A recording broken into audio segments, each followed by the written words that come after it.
Hello, welcome to my YouTube channel. तर आज बनवला होता मस्त असा झणझणीत रावस मच्छीचा रस्सा. त्यासाठी तर फ्रेश रावस मच्छी घेतली, स्वच्छ धुवून घ्यायची.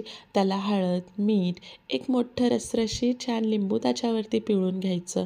आता हळद, मीठ, लिंबू ह्या मच्छीला सगळीकडून मस्तपैकी लागलं गेलं पाहिजे. हाताने छान चोळून घ्यायचं. त्यानंतर त्याच्यावरती झाकण ठेवायचं आणि मॅरिनेशनसाठी ही मच्छी आपल्याला ठेवून द्यायची. आता वाटण्यासाठी इथे मी ओल्या नारळाचे तुकडे, आलं, एक छान लाल चुटूक टोमॅटो, लसूण आणि भरपूर अशी हिरवीगार कोथिंबीर घेतली. इथे मी थोडीशी चिंचही घेतलेली आहे, भिजत ठेवली. तुम्ही कोकमही वापरू शकता. चला आता करूया वाटण. वाटण छान असं सगळं मिक्स झालं की त्यामध्ये थोडंसं पाणी टाकायचं आणि दाटसर ह्याचं मस्त आपल्याला वाटण तयार करून घ्यायचं आहे.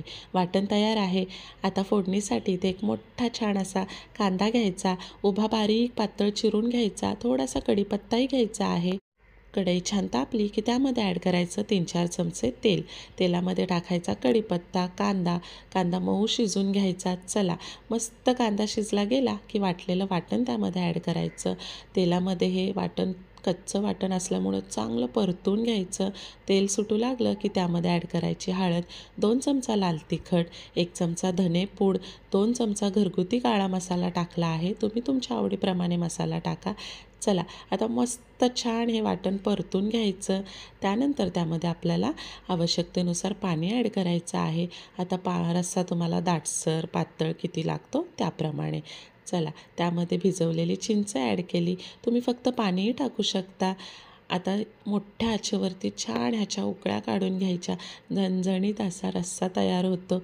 चला आता त्यामध्ये आपल्याला मॅरिनेट केलेली मच्छी ॲड करायची आणि 1 मिनिटभर ह्याची उकळी काढून घ्यायची. गॅस बंद करायचा.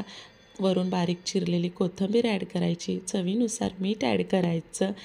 तयार आहे आपला झणझणीत असा रावस माशाचा रस्सा. नक्की ट्राय करा.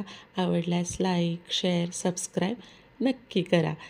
बघा मच्छी छान शिजली गेलेली आहे. चला थँक्यू.